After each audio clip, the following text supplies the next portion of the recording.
Tita na.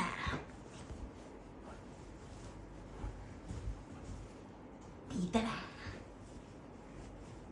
Patty, tignan mo siya. Psst! Ano, mag-graduate na sila. Tapos magka-college na. Oh, tapos ikakasal pa yan, girl. Hindi, hanggang magtatrabaho pa yan, graduate Kaya- college. Maganda nga yun sa ano, wala na. Bitin man sa Korean. Sa Korean kasi, ano lang, may mga short na. Paano rin? Hindi ko maisip. Patty eh! Liga dito.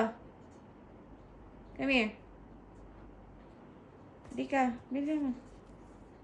Patty!